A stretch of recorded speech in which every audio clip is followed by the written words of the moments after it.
Hey, what's going on YouTube? This is Sever7, and today we are looking at the Artisan Cutlery Beast with two E's. And that's with the ultimate goal of seeing if it's worth adding to your collection or your daily carry rotation. Now, I purchased this myself from White Mountain Knives, and this was designed by Dustin Rhodes and OEM'd by Artisan Cutlery. This thing's kind of wild. This knife, okay, so I love orange juice. One of my favorite drinks of all time. I hate the pulp. I will only ever buy and drink orange juice that has pulp. Why do I do this? I don't know. Couldn't tell you. Did it my whole life. I had pulp for the first time. I was like, why would I want something this delicious to be chunky for some stupid reason? Why would I want that? But then whenever my mom asked me, what I wanted to drink, I said orange juice. I paused and I said with the pulp. And she was like, but you hate the pulp. And I was like, yeah, I know, but that's what I want.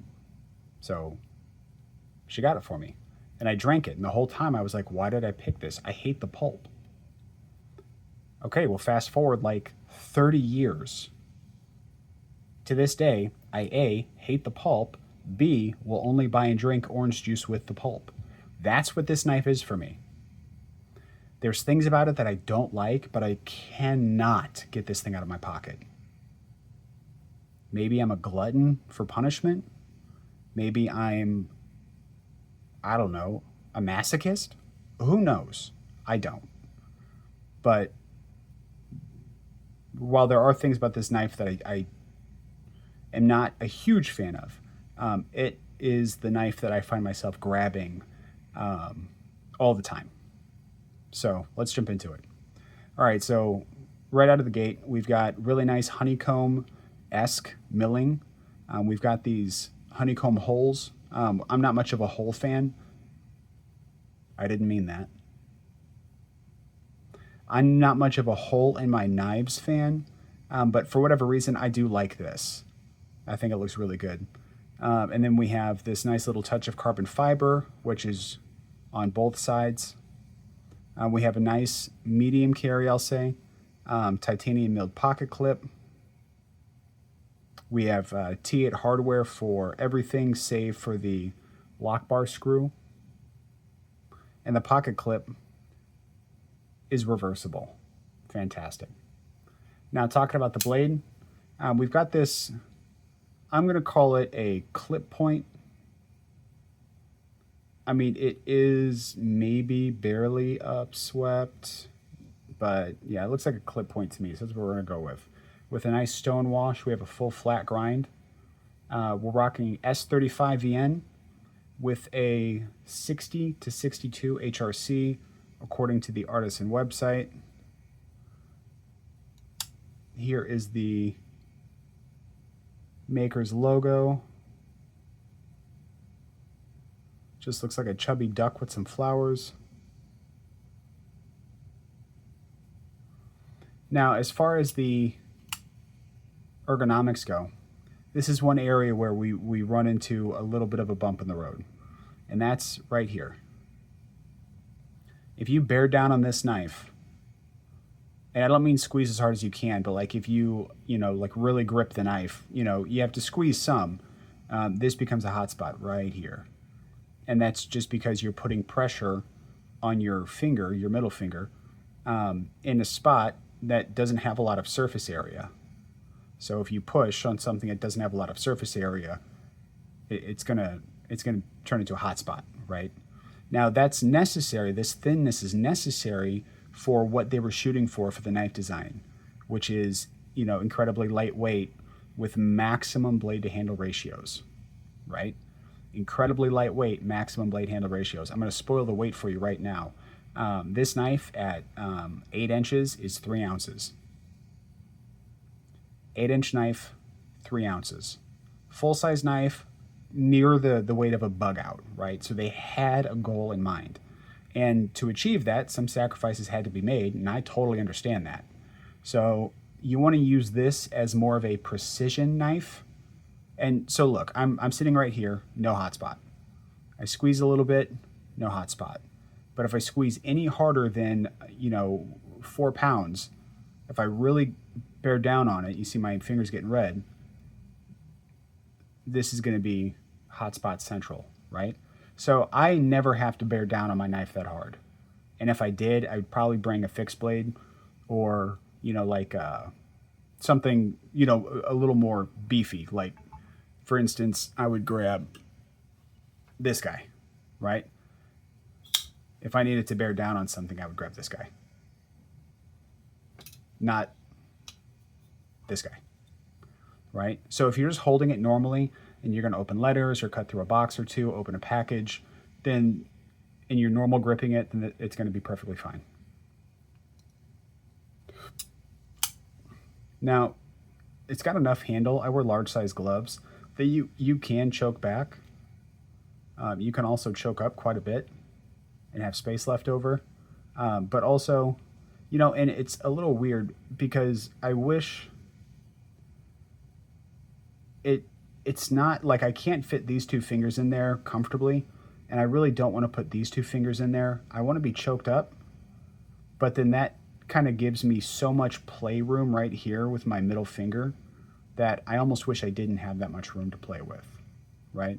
I feel like this is the grip most people are going to take, and I don't feel entirely locked in with my middle finger. With my back 2 fingers, I feel pretty locked in because this is a lot fatter, right? So I can squeeze in, lock it in, I feel good.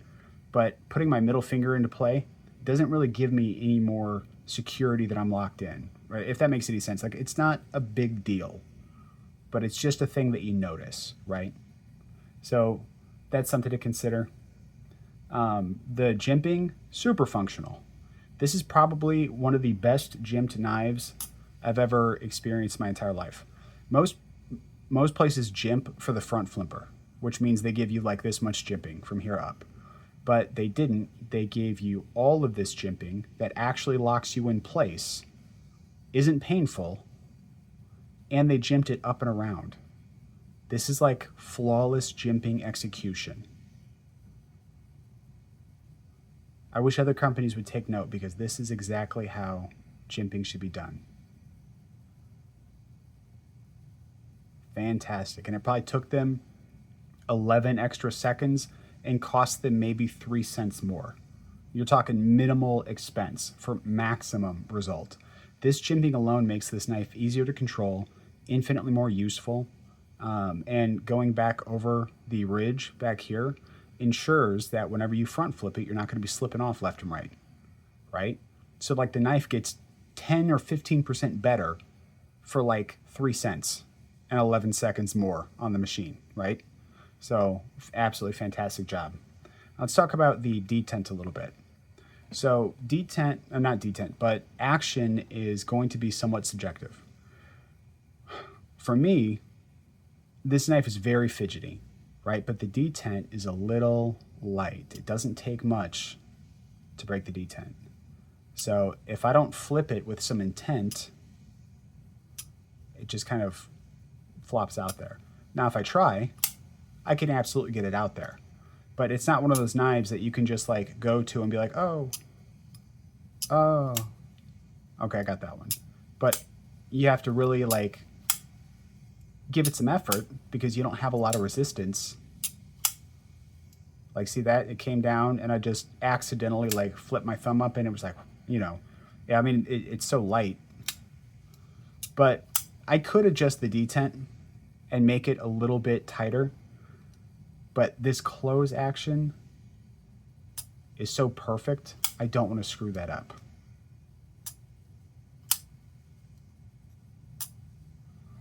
And overall with the action, like once you realize it's a lightweight action and that you kind of have to flick it with some intent, it gets a lot easier. Like you adjust to it.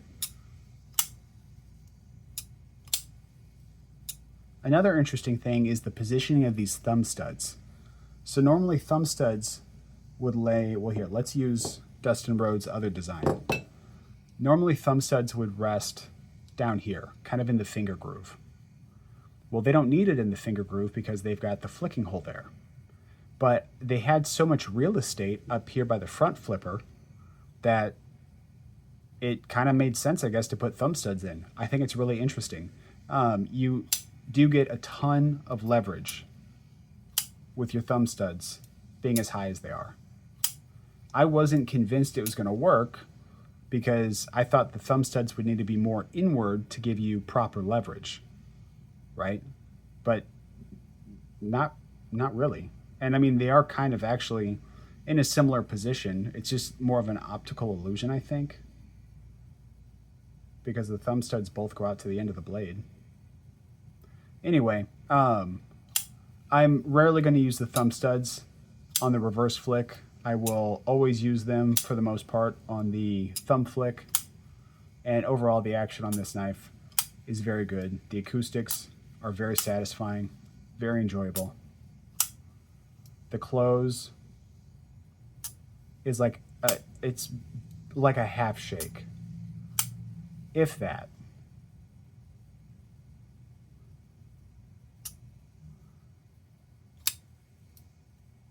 Fantastic. Now, overall length coming up. The overall length coming up. Now, the overall length on this knife is 8 inches. 3 ounces of weight for 8 inches is insane. With it being 8 inches of knife and 3.7 inches of blade, we have a blade to handle ratio of 0.86 or 86%. One of the reasons I love Dustin Rhodes as a designer is he factors in, he focuses on one of the most important aspects to me, and that's blade to handle ratio. I mean, this thing looks almost 50-50, right? Like, I mean, if you focus on it, if you look at it, you can tell it's not 50-50, but it looks pretty damn close. Well, let's take a look at his other design again. The Wizard. And check it out. I mean, the blade to handle ratio on this is excellent. Absolutely fantastic blade to handle ratio. That's why I love his knives, and that's why I will probably buy every knife he makes. Because not only are his knives stylish and fresh, but the blade to handle ratio is off the charts. Like, there isn't another knife that looks like this. And what's great is, like, okay, let's look at the Civivi Altus. I can't see any intent with this knife. All I see is knife, right? I don't know what the designer was going for. I don't know what the intent behind some of the choices are. Like, there's nothing wrong with the knife. It's fine, but it's just knife. With this, I can see intent. The intent to have an immaculate blade to handle ratio. The intent to have a bee-like aesthetic. Even in the name, Beest, Beest, Beest, right? So, and also the desire to have as little weight as possible without gutting the entire handle. And he's accomplished that. Excellent blade to handle ratio, excellent execution of a bee-based theme, and incredibly, incredibly lightweight. So, like, I can rebuild this knife in my head based on his 3 motivators. I can see exactly what he wanted to do and how he accomplished it. That is a whole lot different than this. This looks like they were going for knife. Well, they succeeded, but it's not interesting. This is interesting. Absolutely fantastic work from Dustin Rhodes. I mean, there's not really a whole lot else to say about the knife, except for, yeah, despite the little things that I griped about, I love this knife. It is absolutely fantastic.